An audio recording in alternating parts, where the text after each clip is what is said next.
한 주도 평안하셨나요? 언제나 여러분의 삶에 주님이 주시는 기쁨과 은혜가 늘 가득하기를 소망합니다. 오늘도 이렇게 짧게 말씀 묵상 영상을 올립니다.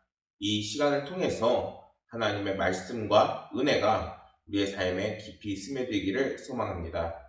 오늘 함께 나눌 말씀은 빌립보서 3장 13절과 14절 말씀입니다. 함께 본문 말씀을 읽겠습니다. 형제들아, 나는 아직 내가 잡은 줄로 여기지 아니하고 오직 한 일, 즉 뒤에 있는 것은 잊어버리고 앞에 있는 것을 잡으려고 표대를 향하여 그리스도 예수 안에서 하나님 위에서 부르신 부름의 상을 위하여 달려가노라. 아멘. 만족하며 사는 삶이라는 글이 있습니다. 이 글을 좀 읽어드리면은 중국 춘추 시대의 공자가 태산을 유람하는 중에 산기슭에서 남루한 옷을 입고 있는 악기를 연주하고 있는 이제 한 노인을 만나게 됩니다. 공자는 그 노인이 너무 행복한 표정을 짓고 있어서 이제 물어보게 됩니다. 선생께서 즐거워하는 그 이유는 무엇입니까? 이렇게 묻자 나의 즐거움은 아주 많습니다. 하늘이 만물을 낼 때 모든 것에 사람을 가장 귀한 존재로 내었는데 사람으로 태어났으니 이것이 첫 번째 이유입니다. 라고 대답을 합니다. 그리고 다시 이어서 그 공자에게 다시 이야기를 합니다. 사람이 태어나면서 빛나는 해와 달도 보지 못하고 강포 속에서 죽음을 맞이하기도 하는데 나는 이미 90세가 되었으니 그 또한 내 즐거움입니다. 이렇게 이야기를 합니다. 마지막으로 노인은 공자에게 이렇게 이야기합니다. 가난하게 사는 것도 이제는 돌을 닦는 이에게 당연한 일이며 죽음이란 산 사람에게 있어서 당연한 종말인데 이제 나는 당연히 있는 일에 처하며 살다가 제 명에 죽게 되었으니 내가 무엇을 근심하겠습니까? 이렇게 공자는 노인의 말에 이제 감탄하게 됩니다. 그러자 공자가 이렇게 대답을 합니다. 참 좋은 말씀입니다. 선생은 스스로 만족하는 마음으로 행복한 마음을 너그럽게 가질 수 있는 분입니다. 라고 이야기를 합니다. 이 이야기는 우리가 만족할 수 있어야 한다. 그때 행복이 찾아온다. 라는 이야기를 가지고 있습니다. 그런데 만약에 이 이야기를 우리 그리스도인들이 성경에 비추어 본다면 우리는 어떻게 받아들일 수 있을까요?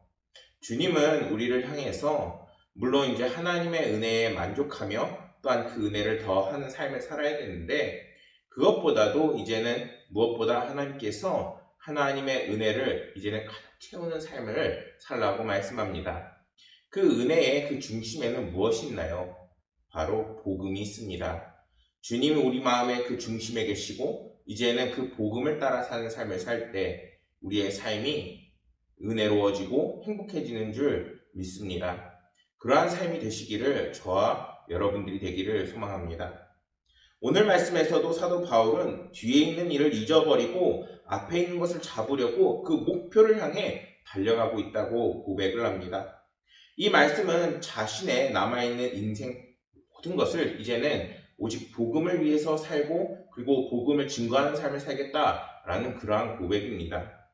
바울이 이 말을 한 것은 아마도 빌립보 교회 그 교인 중에서 행위와 의식을 강조하고 자신들이 받는 하나님의 은혜가 전부인 것처럼 생각하는 내 생각의 구원의 방법을 가진 사람들 때문에 이러한 말씀을 하고 있는 것입니다.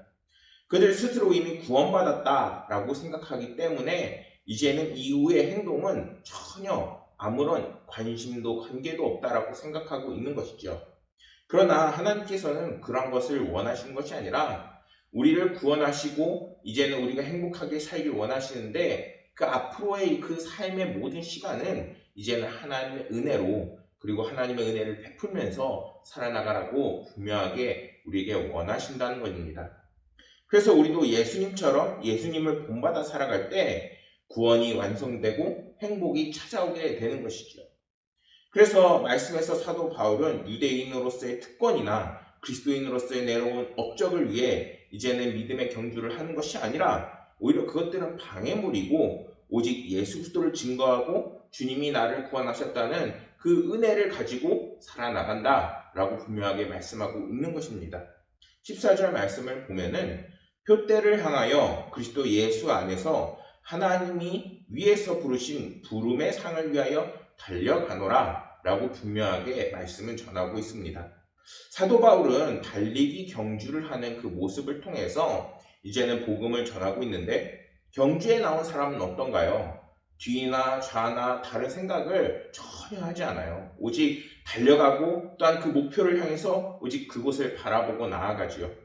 우리 그리스도인들도 어디로 나아가야 하나요? 바로 주님이 계신, 하나님 우편에 앉아 계신 주님을 만나기 위해 천국으로 이제는 하늘 상급을 바라보며 나아갈 수 있어야 합니다.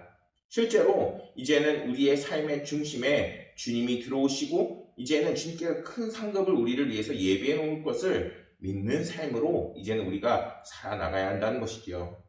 사랑하는 여러분, 오늘날 많은 사람들이 영적 침체기와 그리고 많은 어려움과 그리고 영적인 방해를 받고 있는 삶을 살아가고 있습니다. 그러나 그 모든 상황 속에서 우리에게 기쁨이 찾아오고 은혜가 넘치는 삶이 되는 것은 이제는 다시 한번 우리가 복음으로 무장하는 것입니다. 또한 복음을 증거하는 삶을 살아나가는 것입니다. 저와 여러분들이 이제는 오늘날과 같이 환란이 가득한 세상에서 예수 그리스도를 이제는 삶의 중심에, 또한 우리의 마음의 중심에 이제 모시고 또한 그분을 닮아나가는 삶을 살아 주님이 주시는 승리와 기쁨을 맛보는 삶이 되기를 소망합니다. 주님은 반드시 우리에게 당신의 모습을 닮아나가라고 말씀하십니다. 그리고 이제 천국을 바라보는 삶을 살라고 말씀하십니다. 그러한 삶을 통해서 늘 은혜가 넘치고 성령 충만한 삶이 되시기를 간절히 소망합니다. 감사합니다.